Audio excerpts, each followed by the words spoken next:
This is the story of the one. As a custodial supervisor at a high school, he knows that during cold and flu season, germs spread fast. It's why he partners with Grainger to stay fully stocked on the products and supplies he needs, from tissues to disinfectants to floor scrubbers. All so that he can help students, staff, and teachers stay healthy and focused. Call 1-800-GRAINGER, click Grainger.com, or just stop by. Grainger, for the ones who get it done. Hey guys, it's Candace. And it's Elena. And you're listening to Cousins on Crime.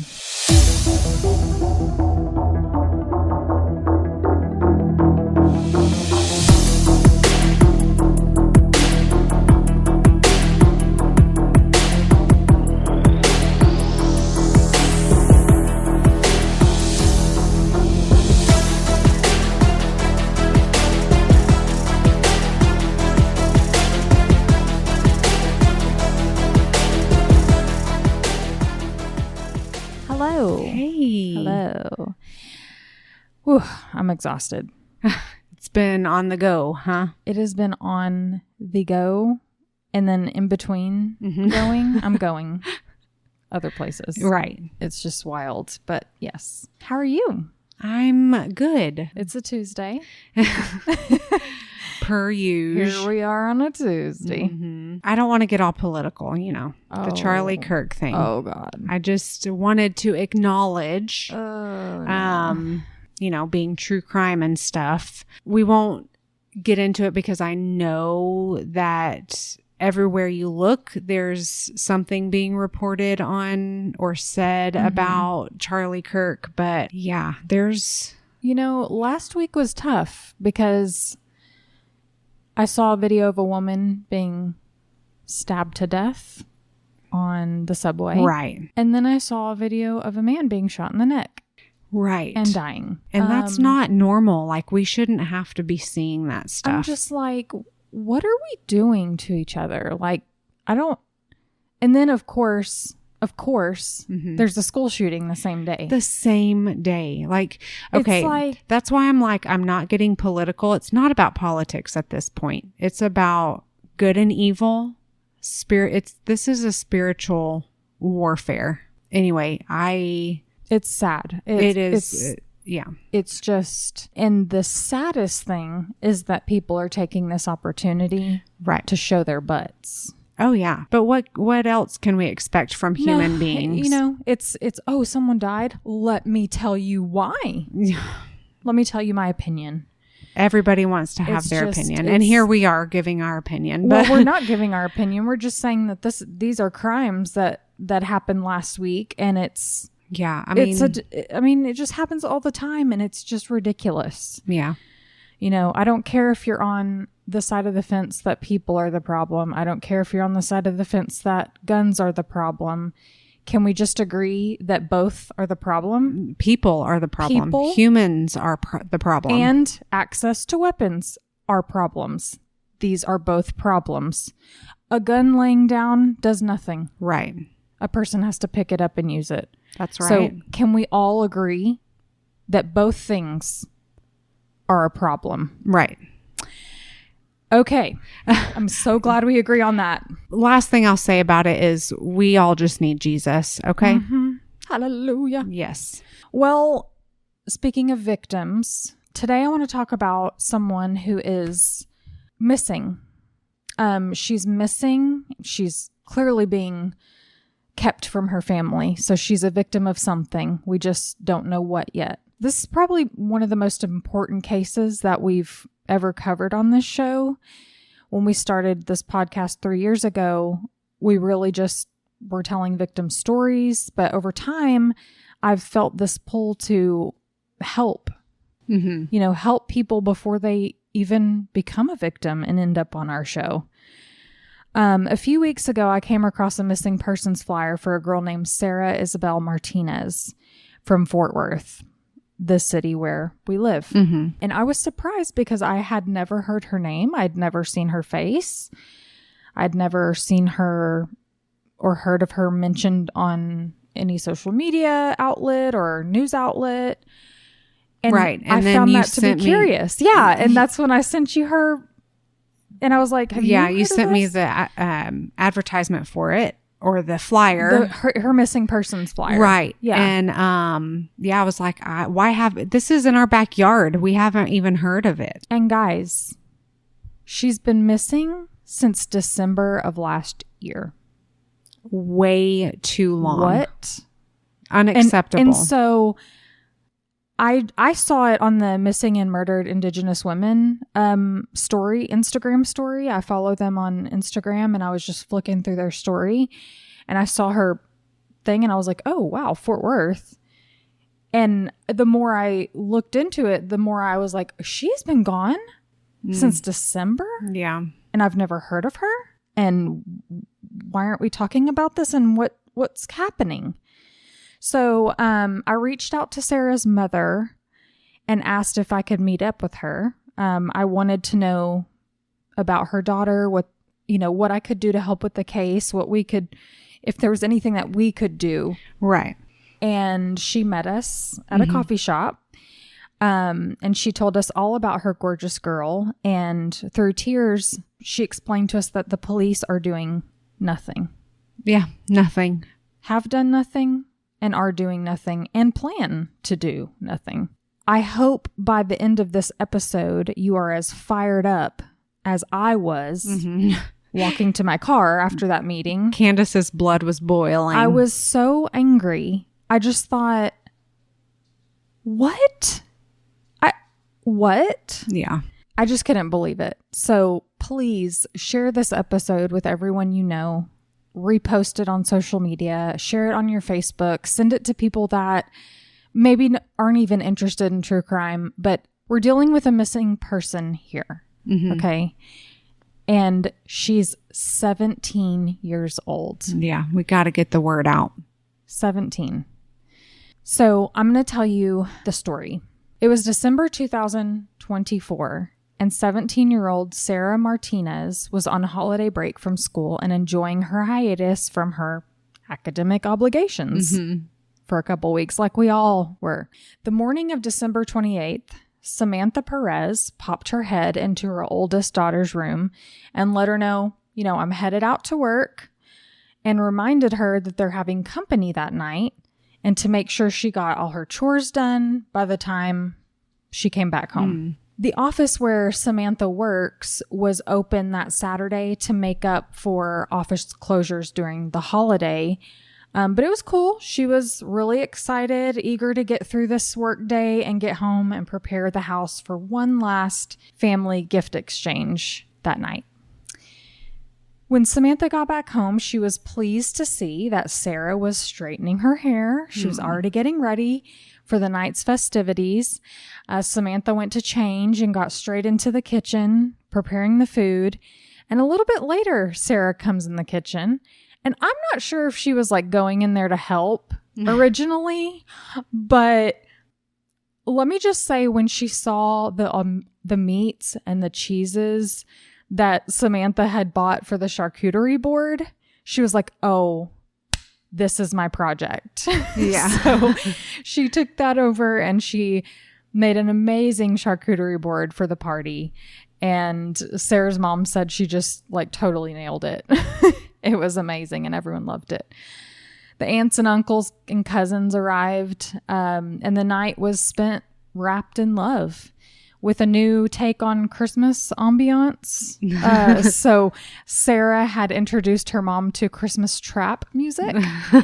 And Samantha's a cool mom, so she obliged and turned it on. And if you don't know what Christmas trap music is, just look it up. It's all your favorite Christmas song with some sick beats. Yeah, I still haven't even looked it up, but I'm interested. Did you listen to some? I've heard of it. I've heard it before. Okay. I just didn't know it was called Christmas trap music. Okay. But anyway, Sara bounced around the house with her cousin, who's actually the same age as her. And as the night grew darker, the family moved the party out back where they surrounded the fire pit and made s'mores. Not long after, guests began to say their goodbyes and trickle out. By about 12:17 a.m., I think the last guest had left. Sara and her little sister had already gone to bed, but Samantha and her boyfriend, who lives at the home with them, tidied up a bit before heading up to bed themselves. And that's just what they did about 1 a.m. Before going into her bed, she did what I do every night, and she checked on her little ducklings. Sara was in bed asleep, and Sarah's little sister was in her bed. I don't want to share her name. Her mom shares her name in other things, but I just feel like it's not necessary here. So with everyone tucked in, safe and sound, Samantha exhaustedly climbed into bed and crashed. Now, the next morning, Samantha wakes up about 10:30 a.m. The house was super quiet. You know, she figured with the late night last night, the girls were still asleep. And she said to herself, wait a minute, why do I need to get up right now? Yeah. So she went back to bed. I can sleep in today. Yeah, she went back to sleep. And when she woke up again, it was a little bit after noon, and the day was getting away from them. She told her youngest to start getting ready because they were heading out. Samantha hadn't told them yet, but she had planned to take everyone to see the Disney exhibit at the museum. They were a Disney-loving family, and the girls were going to freak out. She opened the door to Sarah's room to make sure she was up and moving around, and she was like, whoa, it's sunny in here. She thought it was a bit unusual that the blinds were open because Sara liked it dark and cozy. She had little fairy lights in her room, but the blinds were wide open, and there was something else. When she stepped into the room, she noticed that the window was open. I don't mean it was cracked open. It was pretty open enough for a person to fit through. Right. There was nothing in her room that seemed to be out of place. Like I said, she had little fairy lights on. They were still on from the night before. And when she realized Sara wasn't in her room, she started checking the closet, the bathroom, calling out around the house. You know, there's only so many places she could be. Right. That's got to be gut-wrenching. Yeah. I mean, like your heart is in your stomach. Like, where right, is she? Exactly. Why is the window open? Right. And that's the scariest part, is her window was open. So you think, well, she left the house. Like, she's not in the house, right? She wouldn't have left the window open, right? If she was inside. Sara and Samantha used Life 360 to stay in touch with each other. And Sara was a good kid. You know, when she was at school, when she said she was going to be, she went to the mall when she said she was going to meet friends there. And her mom could see her whereabouts. And so they had that trust with each other. Yeah, they did have that trust. And she had never run off before. But with this open window, her mom felt like wherever Sara went, she didn't plan to be gone for very long. She planned to come back. She left it open for a reason. Yeah, I would think that an open window would insinuate that, oh, I need to leave it open so I can get back in. So according to the Life 360 app, Sara's location had been turned off at 3:27 a.m. And after a few phone calls, it was discovered that, yeah, her location was off, but her cell phone was off. So this was just so uncharacteristic. Sara's mom gave her plenty of leeway and allowed her to hang out with her friends because Sara was responsible, because she was a good kid and she always checked in. So for her not to be home and she didn't tell anyone before she left, something wasn't right. Right. I mean, 17 years old, this is the time when you kind of give them a little more leeway and leniency. She knows her mom's giving her this leniency. Right. So why would she have to sneak out? Why would she have to? Right. Why would she have to sneak out? Good question.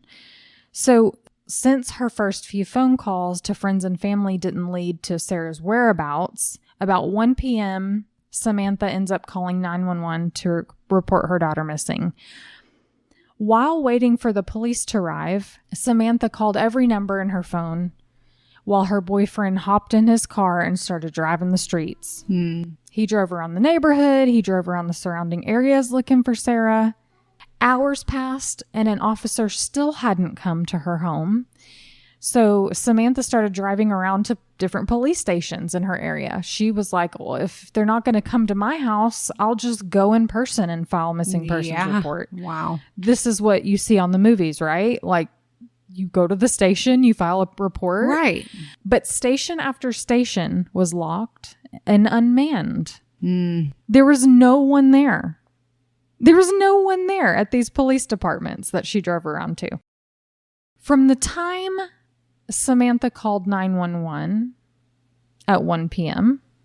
to the time someone with the Fort Worth Police Department had arrived at her door, over 8 hours had passed. Ugh. 8 hours. Oh my gosh. 8 hours. That just gives me chills. Right. A lot can happen in 8 hours. Exactly.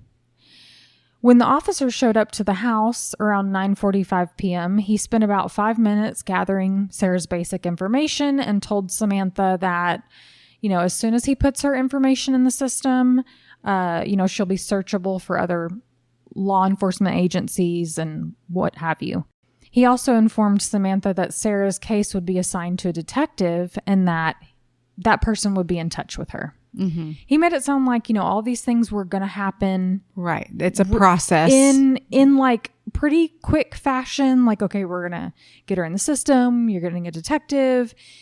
And so Samantha had assumed, he's going out to his car to put in her information in his car.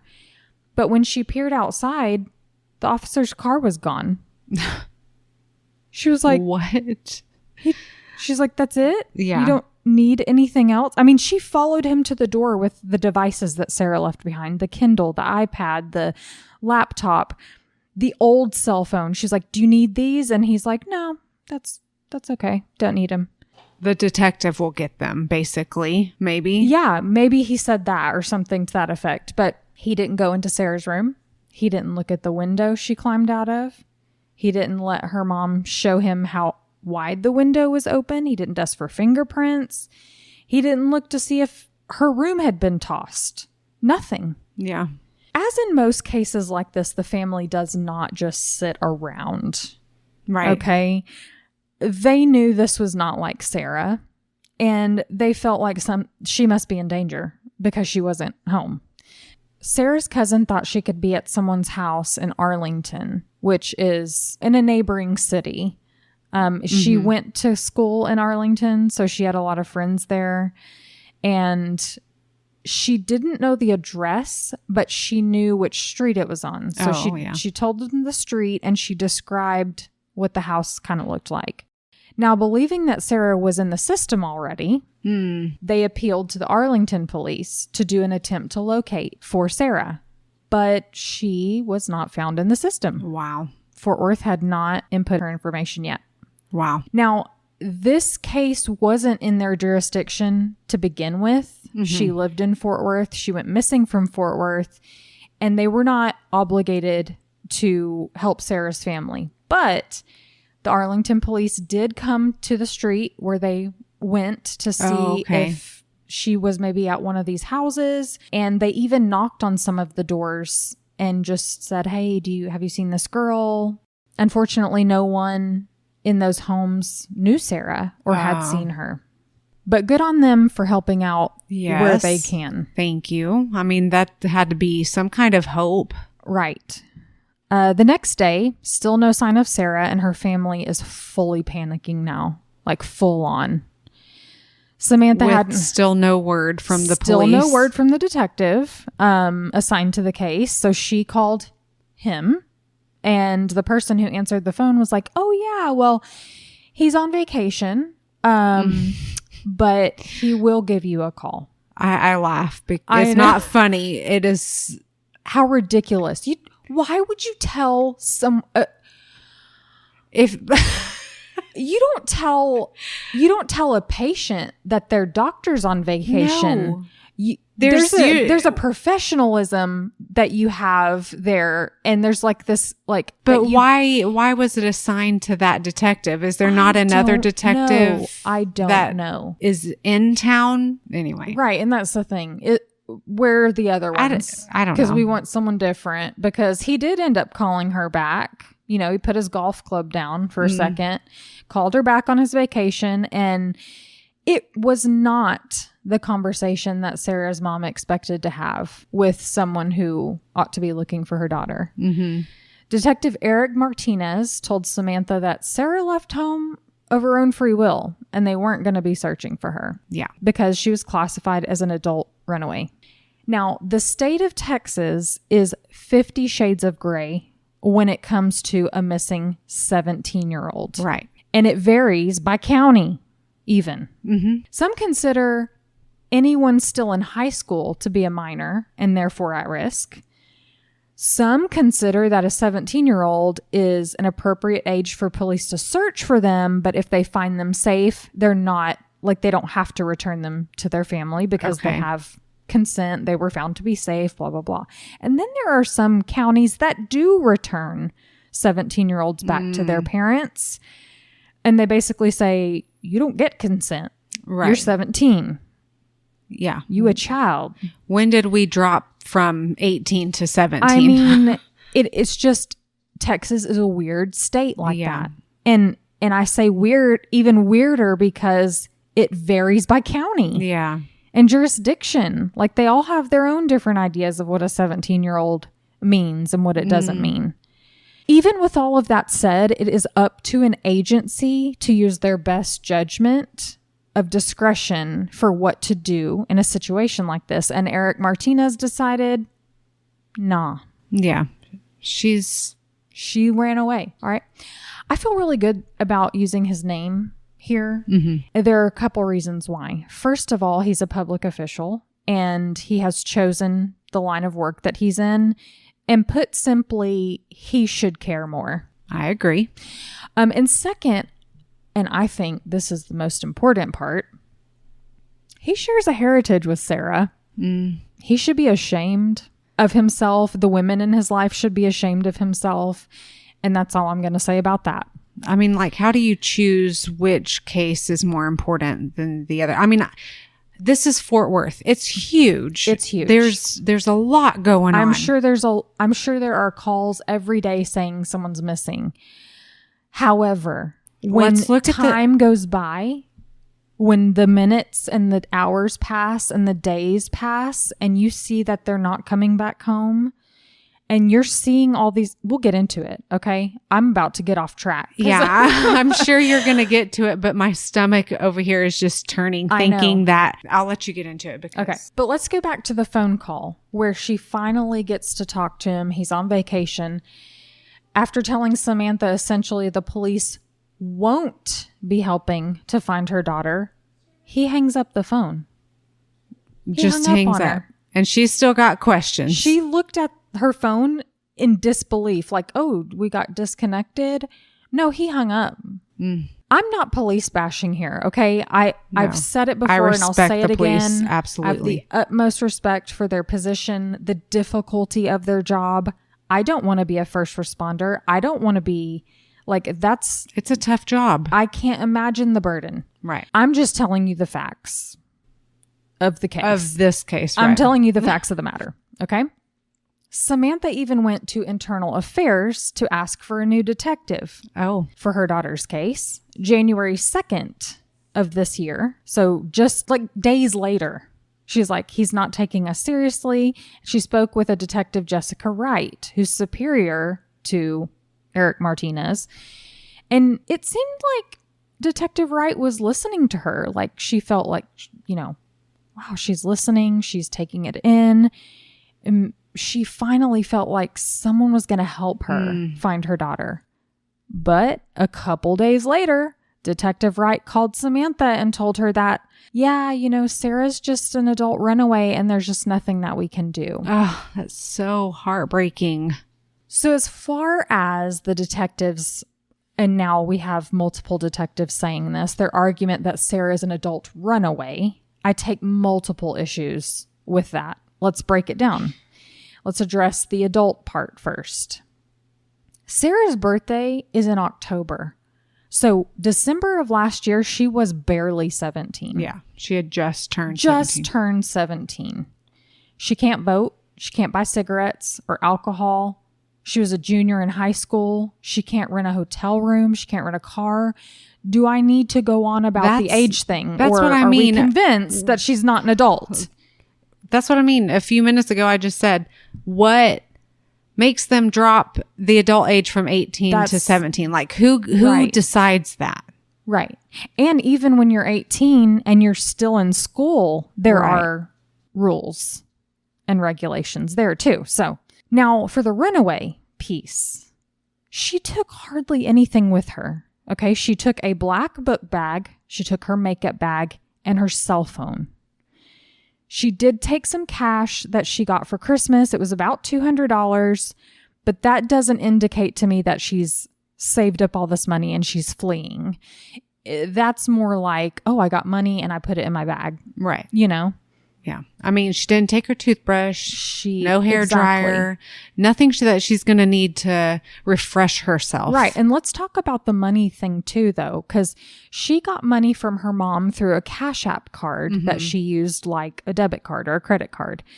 Now, her mom would load it with money for allowance or whatever, and her mom could access that and see all the purchases that were going in and out. Not only did Sara leave her Cash App card in her room, she didn't even use it on her cell phone after she went missing. Right. So like the Cash App. Right. You the can use the application Cash on your App phone. on your phone. Maybe you can, I don't know I don't have Cash App, so I'm not sure if you can like do Apple Pay with the Cash App, like in the same manner. I don't know, but it was never used. And that's one of the first things that she checked. And so Samantha told us that there was only like $2 and some cents on there when she looked at it. And so she reloaded it with $20, thinking that, you know, if Sarah's in trouble and needs to get home, you know, maybe she can use it. Yeah. She could look at the app, see, oh, okay, I've got money. Yeah, like my mom sent me money. And then she could know that, oh, she's used it. She's okay. There are still just $22 and some change on that account now because there has never been any activity since December 27th on that Cash App card. Now, she didn't take her iPad, her laptop, her phone charger, her clothes, her underwear, as you said, her toothbrush. All of those things were left behind. Her mom told us that if she did take clothes with her, it wasn't a significant amount or it wasn't things that she noticed were gone. Right. Lastly, the window. I cannot move on from the fact that she left the window open. Why? She'd never snuck out before, or maybe she had snuck out before and never got caught doing it because she left the window open and came back. Right. Maybe there was a strategy there. Maybe she had done it before. Maybe she had never done it before. Right. Either way, that window being left open that wide for her to fit out of and back into speaks volumes to me. I believe in my heart that she left that window open because she was coming back that night. Yeah, absolutely. There's one last thing that Detective Eric Martinez didn't consider to be of importance.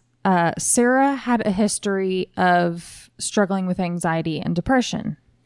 She was on medication and may have been tapering off or switching medication around that time because there were some side effects that her mom said she really didn't like, and she would have preferred to just not been on the medication or find something different.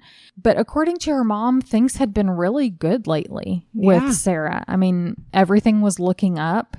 Detective Martinez said, well, has anything happened recently, like where she would be anxious or depressed about anything? And she said, no, things were great. You know, they were so much better than they had been in years past. And he said, well, you know, if nothing's happened recently, then we have no reason to believe that she's a harm to herself or others. Oh, exactly. She didn't do this. Right. She's not a harm to herself So- because she didn't. And I'll get more into her mental health struggles later when I tell you a little bit more about Sara. This podcast is sponsored by Talkspace. You know when you're really stressed or not feeling so great about your life or about yourself? Talking to someone who understands can really help. But who is that person? How do you find them? Where do you even start? Talkspace. Talkspace makes it easy to get the support you need. With Talkspace, you can go online, answer a few questions about your preferences, and be matched with a therapist. And because you'll meet your therapist online, you don't have to take time off work or arrange childcare. You'll meet on your schedule, wherever you feel most at ease. If you're depressed, stressed, struggling with a relationship, or if you want some counseling for you and your partner, or just need a little extra one-on-one support, Talkspace is here for you. Plus, Talkspace works with most major insurers, and most insured members have a $0 copay. No insurance? No problem. Now get $80 off of your first month with promo code SPACE80 when you go to Talkspace.com. Match with a licensed therapist today at Talkspace.com. Save $80 with code SPACE80 at Talkspace.com. So now that we know the police are not investigating Sara's disappearance and not going to in the future, Samantha, in addition to her full-time job and her full-time responsibilities as a mother and a partner, now had to become a detective. Right. She hired private investigation firm BlackFish Intelligence, who aided her in her search for her daughter. From their efforts and Samantha's efforts, here's what we got. Okay? I'm going to tell you about the investigation that they've done.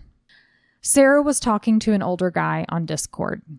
We know virtually nothing about this, really, because this is information that her friends came forward with. In fact, Sara's ex-boyfriend corroborated this by saying Sara met with him in the hallway at school one day and basically told him, because they'd recently broke up and he immediately gets a girlfriend. So she said to him, don't worry about me. I'm talking to someone online and I've moved on. We don't have a name. We don't have an age or a description of this person. And without access to Sara's iPad, I think, which the police will not use their resources to crack into, we can't get that information. Right. Sara's the only person in her family that has an Apple product, and her mom she's not familiar with she doesn't know her Apple ID, doesn't know the password. And you can hack into an iPad, but you run the risk of erasing everything, resetting the device, which would not help us here.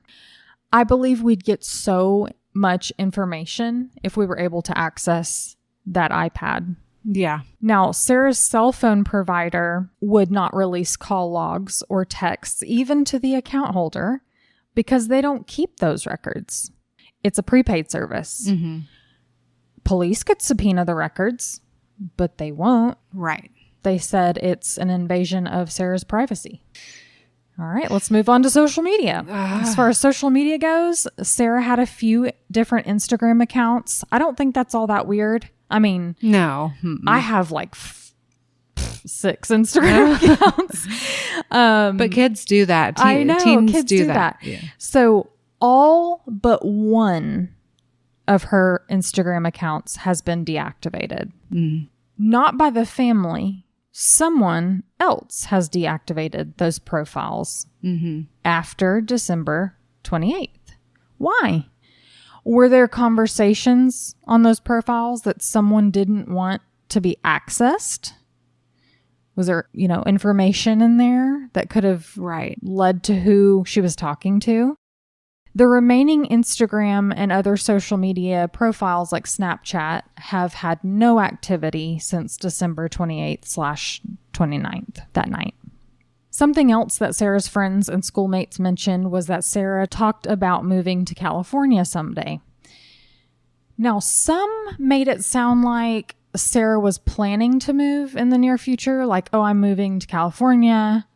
I was talking about this with Lena in the car. Like, I wish we could take everyone's statements and like, did Joe Schmo say that she said this? Did they say this? Or was it like everybody's statements is getting kind of grouped together and muddled? Right. Because if it's one person saying, oh yeah, she acted like she's moving tomorrow, like that doesn't really, like, are you guys besties? Like, you know what I mean? Right. Like, who is she telling these things to? Who is she telling these things to? And how many of these people would really know? But the few reports that they received about her going to California said that it sounded like her and her family were moving there. Right. So it made it sound, and they assumed, oh, her mom got a job and they're moving to California or whatever. Now, someone even mentioned Stockton, California. Mm-hmm. Not to offend anyone from Stockton, but when us Texans dream of going to California, that's not where we dream of going. It's not Stockton. It's LA. It's Malibu. It's Santa Monica, maybe the Bay Area. But Stockton is not on that list. No. That's very specific and interesting. This PI firm that has been working with Sarah's family looked into this Stockton lead. Now, they have an office in California. They had their guys go out and check, the street, see if anybody had seen her, anyone knew her. Right. Could they find Sara there? But it was another dead end. So I'm not sure what to make of that. Yeah. Now, there was a camera footage from that night. Yep. Let's talk about that. I'm going to pin them to the top of our Instagram. I'm going to post the videos. Okay. Sarah's mom has a camera on the front of her house. Mm-hmm. And when she checked that camera to see if she could see Sara coming or going, she saw this guy walking across the street. And she was like, what is that guy doing? So she goes to her neighbor across the street, who also has a camera, and asks to see her footage. Now, there's this guy, and there's pretty good video of him. Right. It's kind of hard to make out his features, but you can see his walk, his stature, his height, what he's dressed like. But this guy is seen at 3:20 a.m. He's not just walking on Sarah's street in the wee hours of the morning. He's directly across the street from her house. At 3:20. At 3:20 a.m. And when did her cell phone go off? 3:27. Come on. 7 minutes later. Come on. Her phone was turned off. Now, one of the videos, it's because there's audio with these videos as well. And it sounds like he's talking to someone. Okay. In one of these videos. It's like little clips. There's like 3 little clips of this video where he's motion activating this camera. Okay. So it sounds like he's talking to someone. Is he letting Sara know that he's there? Is she coming out to meet him? Is it a coincidence? I've joined the family in this theory that this guy knows something. Absolutely. Yeah, this cannot be just a coincidence. It can't be a coincidence. I mean, he's fully dressed. It's 3 a.m. Talking on the phone. Like, to my knowledge, there's not like a bar down the street where he's like just getting home from the bar or, who are you? If you were doing nothing, if you were walking home from a bar, if you're walking home from a friend's house, contact BlackFish Investigations. Say, I'm the guy in the video. I don't know Sara. Yeah. So we can move on. Now, Sara was not seen on any of this camera footage. Her room is on the side of the house. Mm-hmm. So she could have easily snuck out her window and hopped the fence into her neighbor's backyard and then hopped the fence again and gotten into an alleyway, which led out to the main road. Okay. Yeah. She may have done all that on her own. It doesn't change my opinion that she's in trouble. There was one other surveillance camera and the PI was able to get his hands on it. This was from the school parking lot that was diagonal to Sara's house. There was a black SUV parked in the parking lot for a while in the ungodly hours of the morning. But the footage isn't great. You can't see the license plate. You can't make out if they're, who's inside or how many people are inside.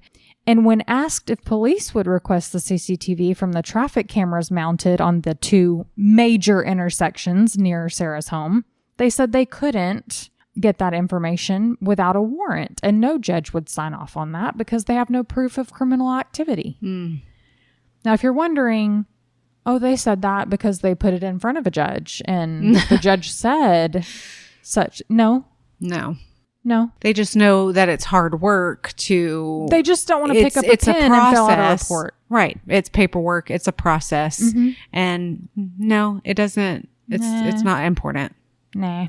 While I understand that there may have to be proof of criminal activity, like I understand that that's one of the stipulations. Yes. I think we have probable cause to pull that footage when we're trying to locate someone. Right. A 17-year-old. Put it in front of a judge. Let them say no. Right. Now, there has been little news coverage on Sara's disappearance. Our local CBS News released an article in which they had interviewed Samantha. CBS News also reached out to the Fort Worth Police Department, who told the news outlet that they consider Sara an adult runaway and they're not looking for her. It makes me mad that they told her family that. It makes me even madder that they're now telling other people the public. The public. Yeah. Like, don't listen to the family. She ran away. Not only that, but the reporter told Samantha's mom that this police officer who she spoke with said, "Oh, we have a video of Sara packing a bag and running away." Excuse me? Yeah. I did not know that. Yeah, I didn't hear that part. We've got a video of her packing a bag. But when Samantha asked the police to see that video, they denied ever saying it. What? Yeah. This gets even more dumb. Disgusting. Yeah. Now, D Magazine out of Dallas did an article on MMIW, Missing and Murdered Indigenous Women, and talked about Sara and how Native American women, she's part Native American, sadly, they're all used to this sort of thing. Our women go missing and police don't care. Tale as old as time. Right. This makes us mad, and here we are talking about it again and again and again. Live PD actually did a small segment on Sara, and that probably reached a huge amount of people, I would think. Sara's mom has spoken with anyone who will listen and give her the platform to do so about her missing child. She met with me and Lena after a long day of work, still in her scrubs. And I just sat there in awe of her. Yeah, absolutely. I just thought, look at you all dressed, and your makeup's beautiful, and you're groomed. Like, her hair was all slicked back in a beautiful ponytail. And I just thought, I can't even do that regular, like any other day, let alone if one of my children were missing, get up out of the bed and go to work and carry on. The strength that it takes. I just was absolutely in awe of her, to be honest. Now, I pray that you'll share this episode with all of your friends and family. We need everyone's help here. So, where does the investigation stand today? Well, as of today, September 17th, 2025, that's all I know. That's all we know. And the only investigation that has ever been done is on the part of BlackFish Intelligence and Sara's family, mainly her mother. Samantha has done everything she can think to do. Right. She's done the flyer distribution. She's done a rally. She's spoken with news stations. Like, what more can she possibly do? Yeah. And I think that after talking to her, there's a sense of confusion. Like, you don't know what to do. And so you lose the hope. And then just thinking maybe one day she'll call, maybe one day she'll walk in the house. But I don't have hope in the justice system, in the police department. And like, where can I get help? Right. What are we doing? I don't know. Samantha has never stopped paying for Sara's cell phone and actually transferred Sara's number to an old cell phone that she had at home just in case there was calls or texts coming into it. But there's never been any activity on her cell phone since it was last turned off at 3:27 a.m. on December 29th. She has physically gone up to the Fort Worth Police Department to speak with Detective Martinez, but he's never there. Funnily enough, did you know she's never met the guy in person? Never seen his face. Never seen him. She talked to him on the phone a couple of times, to no avail, of course, but he's never come to her home. Nope. He doesn't care. He's never come to her home, never walked in Sarah's bedroom. That's it. To investigate a single thing. Not a thing. Samantha fears that her daughter could have been trafficked. Now, she was a beautiful young lady, and that beauty could have been exploited. Did someone lure her online into this online relationship with bad intentions? Did they prey on her vulnerability? The reason Indigenous and even Hispanic girls, which she is both, are attractive to traffickers is because they can pass them off as different ethnicities, which is, you can fulfill more client needs in that way. It's gross. That's freaking gross. It is. Okay. Now, I want to tell you about Sara. I want to tell you who we're looking for. Sara's funny and goofy, but she's quiet. She's not the type of person that needs all the attention on her. She's reserved and mostly keeps to herself. She's not one to start the conversation, but once she lets you in, you're in. She's not super athletic, though she does try. She'll give it a try when she needs to or, for fun.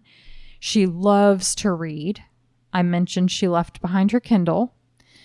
Her mom said that she was reading chapter books in kindergarten. That's how much she loves to read.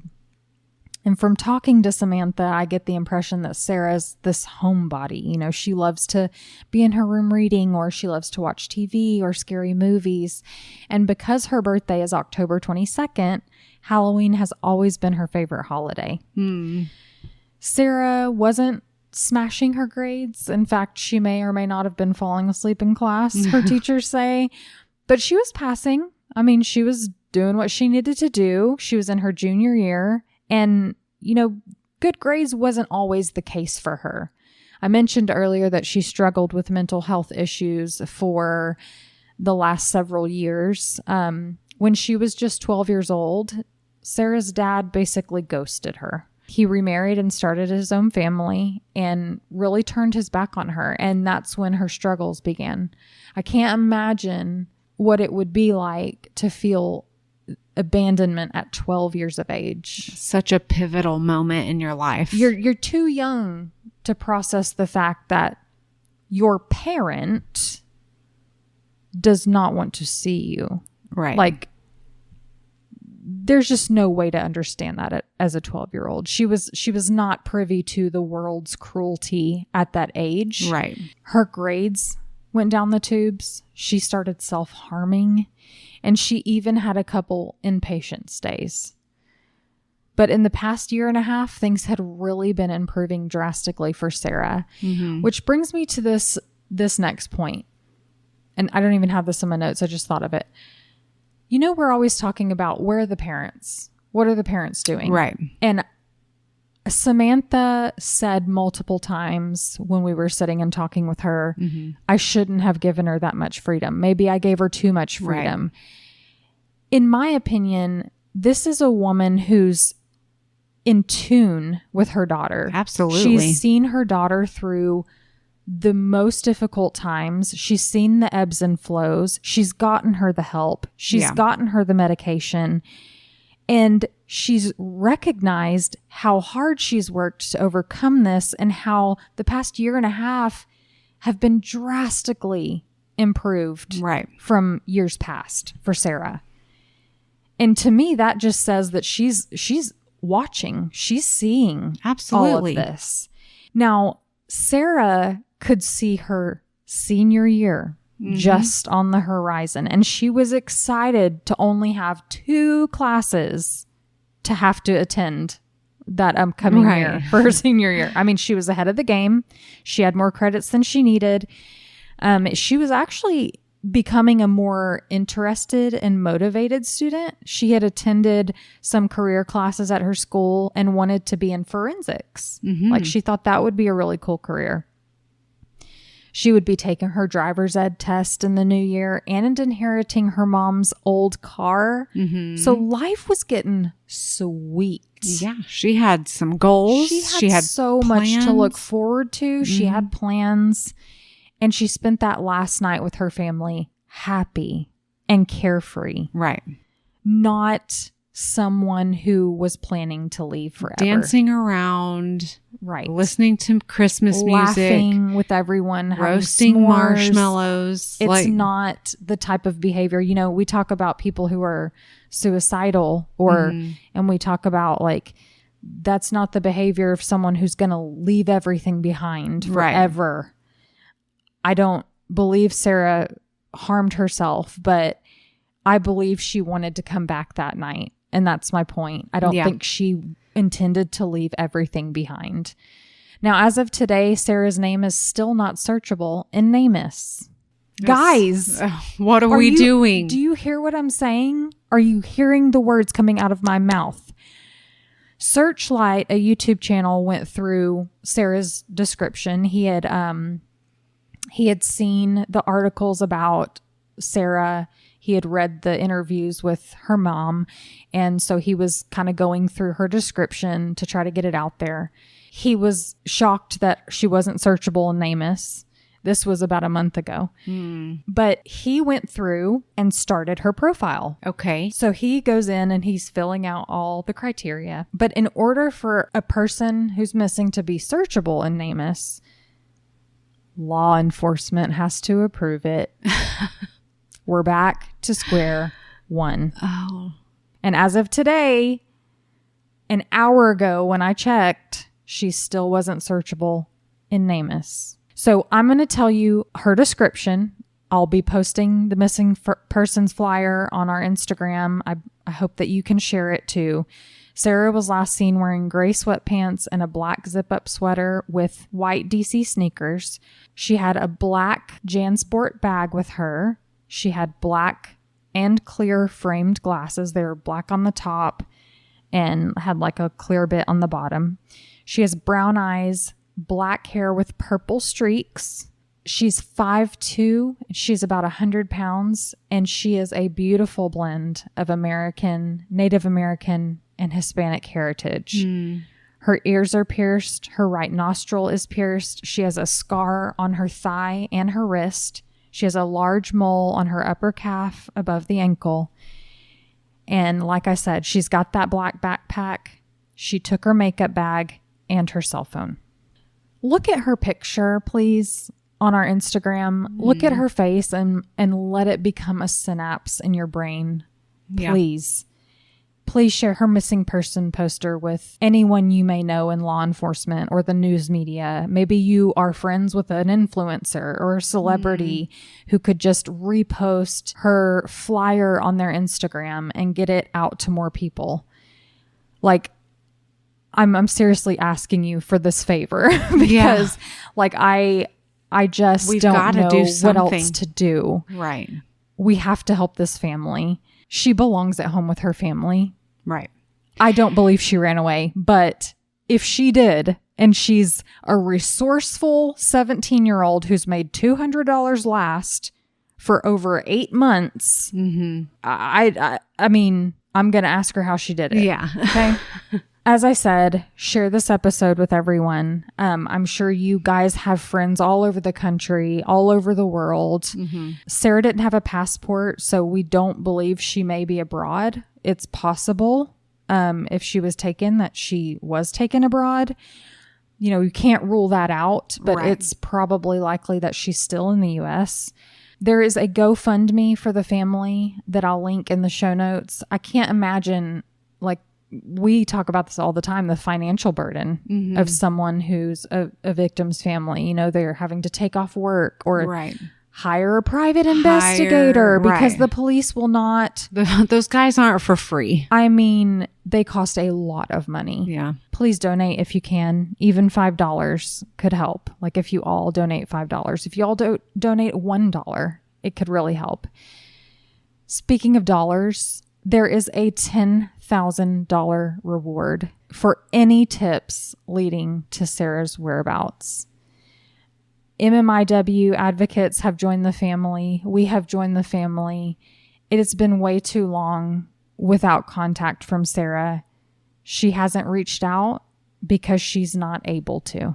That's it. Let's get Sara's name out there. If you have any information, please contact the PI firm BlackFish Intelligence at 800-403-8024.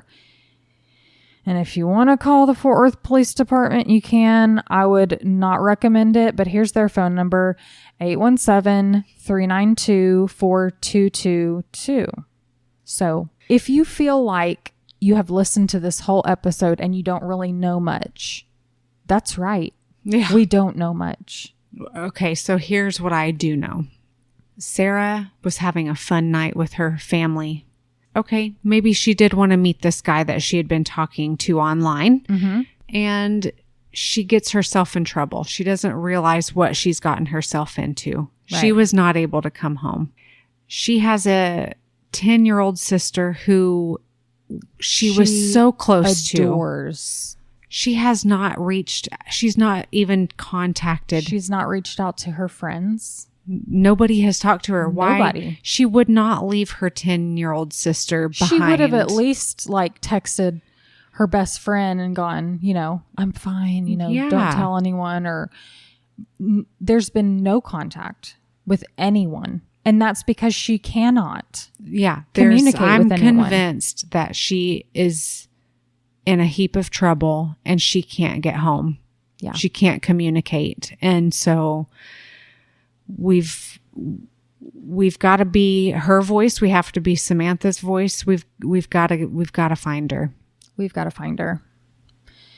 Thank you for sharing. Thank you for listening. And we'll see you next time, guys. That was great. Let's do it again sometime. We'll see you next time. Bye. Thank you for listening to Cousins on Crime. Get connected with us by becoming a free member on our Patreon. Or for just $5 a month, you'll have access to bonus episodes, discussion groups, and much more. If you can't afford $5 a month, we get it. Inflation, am I right? Please consider leaving us a positive review and rating wherever you listen. And don't forget merch. Support our podcast and show the love by sporting t-shirts with our latest designs, or grab an evidence bag to keep the chain of custody for all your valuables. Don't forget to follow our show on your favorite streaming app so you never miss an episode, and get photos and updates on our Instagram at Cousins on Crime Podcast or our Cousins on Crime Facebook page. Have a case suggestion? Email us at cousinsoncrime@gmail.com. This podcast is sponsored by Talkspace. You know when you're really stressed or not feeling so great about your life or about yourself? Talking to someone who understands can really help. But who is that person? How do you find them? Where do you even start? Talkspace. Talkspace makes it easy to get the support you need. With Talkspace, you can go online, answer a few questions about your preferences, and be matched with a therapist. And because you'll meet your therapist online, you don't have to take time off work or arrange childcare. You'll meet on your schedule, wherever you feel most at ease. If you're depressed, stressed, struggling with a relationship, or if you want some counseling for you and your partner, or just need a little extra one-on-one support, Talkspace is here for you. Plus, Talkspace works with most major insurers, and most insured members have a $0 copay. No insurance? No problem. Now get $80 off of your first month with promo code SPACE80 when you go to Talkspace.com. Match with a licensed therapist today at Talkspace.com. Save $80 with code SPACE80 at Talkspace.com.